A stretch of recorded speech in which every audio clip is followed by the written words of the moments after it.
denuncia contra el candidato a la presidencia de Colombia, Gustavo Petro, por el presunto secuestro de un periodista por la guerrilla de la que formó parte hace ya 25 años. Para hablar de este tema y otros de la contingencia, las elecciones tras la primera vuelta ya en Colombia, nos acompaña desde Bogotá Esteban Salazar, coordinador de Democracia y Gobernabilidad de la Fundación Paz y Reconciliación. Esteban, bienvenido a Canal 24 Horas. ¿Cómo te va? Muy buenas tardes. Andrés, muy buenas tardes. Un cordial saludo a toda la audiencia que nos ve en este espacio. Sí, Esteban, cuéntanos un poco para ilustrarnos a la distancia. ¿Te sorprendieron los resultados del día de ayer? El 40% alcanzado por Petro, esperaban un poco más, incluso algunos, el mismo candidato esperaba pasar a la segunda vuelta, y también el crecimiento de este candidato outsider, Hernández. Sí, por supuesto, dentro de los análisis tal vez uno puede encontrar que las variables que definen una primera o una segunda vuelta presidencial en Colombia están asociadas a tres puntos importantes. Primero, en los apoyos de los partidos políticos y el Congreso de la República. Segundo, las encuestas y el voto de opinión. Y tercero, el financiamiento. Gustavo Petro contaba con estas tres variables. Tiene una financiación bastante alta, sacó una de las votaciones más altas dentro del Congreso de la República, poniendo una gran cantidad de bancada dentro del Congreso, y además contaba con una favorabilidad alta dentro de las encuestas. En cambio, el candidato Rodolfo Hernández es un candidato que se trepó a última hora en las últimas 2 semanas dentro de las encuestas. La financiación es una financiación baja, que incluso es propia, porque él mismo se ha estado financiando su campaña a partir de su propio capital económico, y dentro del apoyo del Congreso es un candidato que, por ejemplo, en este momento solamente cuenta con 2 representantes a la Cámara de un Congreso de 288 congresistas. Esteban, 2 preguntas en una respecto a la suerte de Petro. ¿Cuánto puede crecer en una segunda vuelta el candidato de la hoy día oposición allá en Colombia? Y también, ¿cuánto puede incidir esta resolución de la justicia española que admitió a trámite una denuncia contra el candidato por el presunto secuestro de un periodista por la guerrilla de la que formó parte? Bueno, pues aquí en Colombia nosotros hablamos sobre el denominado teflón de un candidato. Ese teflón se traduce en la resistencia que tiene a pesar de cualquier escándalo de mantenerse dentro de las votaciones. Es decir, en este momento nosotros no es el primer escándalo que se le presenta a Gustavo Petro, ni es el primer proceso judicial, y ya el teflón se le probó en muchas oportunidades, y aún así, incluso antes de primera vuelta y en las elecciones de Congreso de la República, obtuvo una votación alta. Eso quiere decir que independientemente de los escándalos que se le atraviesen, en este momento es difícil que realmente pueda afectar su electorado. Ahora bien, para poder obtener el resultado de la victoria en segunda vuelta presidencial, tendría que arañar los 11 millones de votos. Eso en este momento implica que tendría que tener un crecimiento de por lo menos 1,5 millones de votos, que son casi 10 puntos porcentuales con respecto a la elección que obtuvimos en este momento. Las posibilidades de crecimiento están dentro del espectro electoral que es más cercano a él, que es el espectro electoral del centro político, que lo enarbolaba el señor Sergio Fajardo, y en este momento, con 889.000 votos que obtuvo, ha decidido dejar en libertad su electorado. Esto quiere decir que ya existe una dificultad en este momento para poder sumar más votos dentro de otras coaliciones que participaron dentro de la primera vuelta presidencial.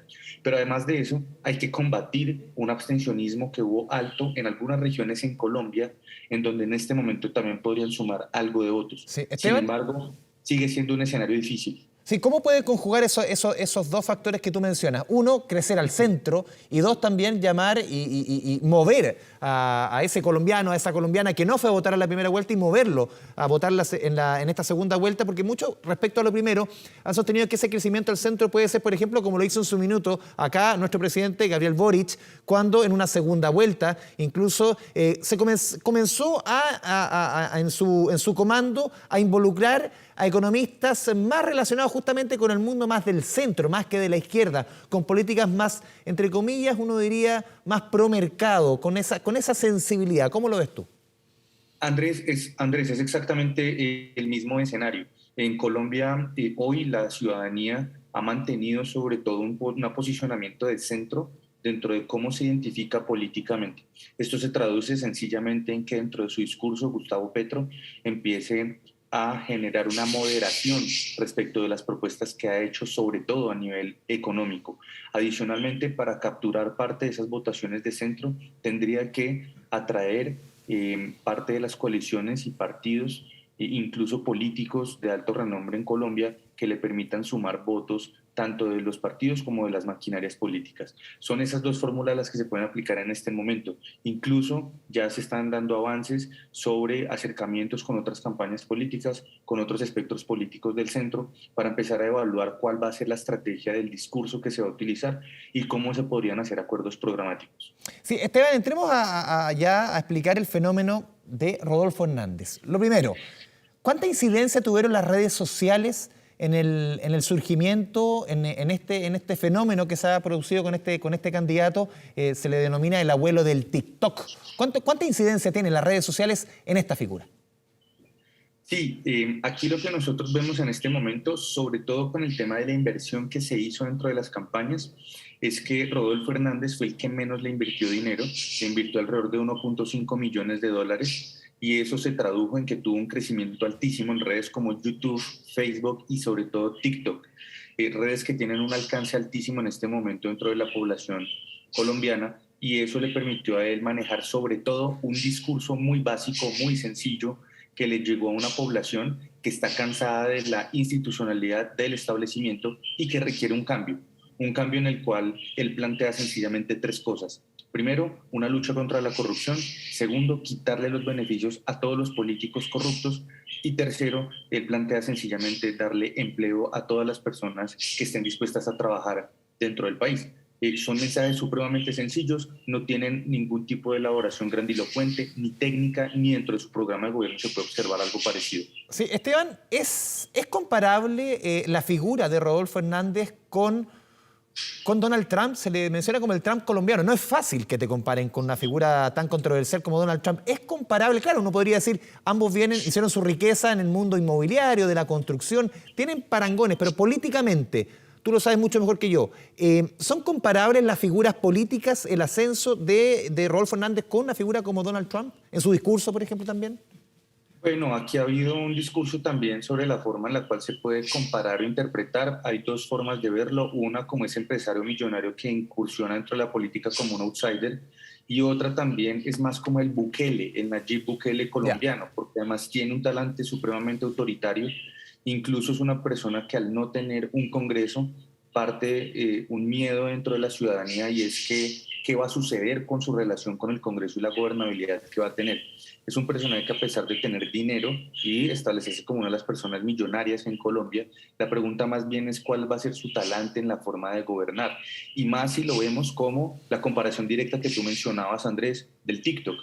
Realmente el rey del TikTok es Nayib Bukele. Y por eso, dentro de ese escenario, en El Salvador ha hecho lo que ha hecho también. Es una persona que es carismática, es una persona que pues es joven, a diferencia de Rodolfo Hernández, pero sus propuestas son básicas y técnicamente no tienen casi fundamentos.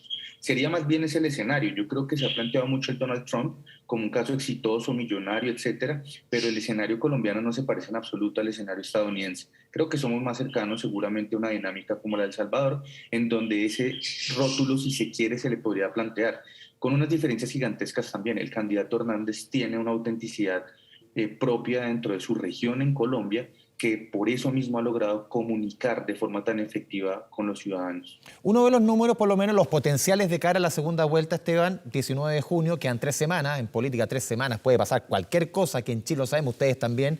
¿Qué puede suceder en estas 3 semanas? Porque uno ve los números, por lo menos, y el que tiene más posibilidades de crecer por lejos en este escenario es Rodolfo Hernández, 40% versus 28%. No es un margen inalcanzable.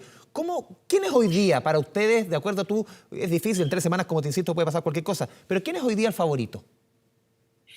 Bueno, no, eso no se puede, nadie, ningún analista se podría atrever a mencionar algo así, sería muy irresponsable, sobre todo porque hay una diferencia muy corta si lo vemos dentro de los votos para que Gustavo Petro pueda ganar, pero también el potencial de crecimiento es mucho más favorable para Rodolfo Hernández.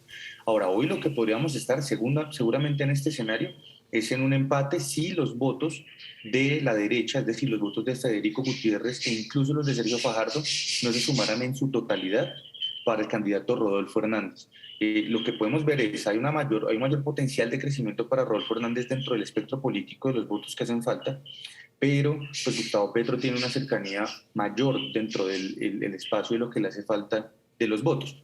Lo que sí podemos vaticinar, por ejemplo, es que dentro de esa estrategia de las redes sociales va a perder la democracia realmente, porque el candidato Rodolfo Hernández en unas semanas se montó en las encuestas, logró pasar a Federico Gutiérrez y no asistió a ningún debate. En este momento seguramente no va a volver a asistir a ningún debate en estas 3 semanas, y en ese escenario es donde pierde la democracia, porque no se van a poder confrontar ni los planes de gobierno ni las propuestas. Mientras tanto, él se va a mantener en su curvito, en su espacio pues de zona de confort que son las redes sociales, y Gustavo Petro pues seguirá haciendo las campañas en plazas públicas. Sí, ¿cuáles son los temas, por último, Esteban, centrales en la discusión hoy día en Colombia? Hoy día en nuestro país los temas centrales, como en muchos países, es la inflación y también la seguridad. En Colombia hoy día, ¿cuáles son los temas que tú crees que pueden dividir aguas y pueden marcar tendencia de cara a esta segunda vuelta, tomando en consideración lo que tú mencionas? Una persona que no se expone a debate, que no se expone a entrevistas, entonces marcar temas que marquen diferencia, al final el candidato termina opinando y hablando de lo que él quiere. Fundamentalmente el tema más espinoso en este momento en Colombia es la economía. Incluso en la América Latina, y lo estamos viendo en Chile, lo estamos viendo en Argentina, lo estamos viendo en Brasil, en Ecuador.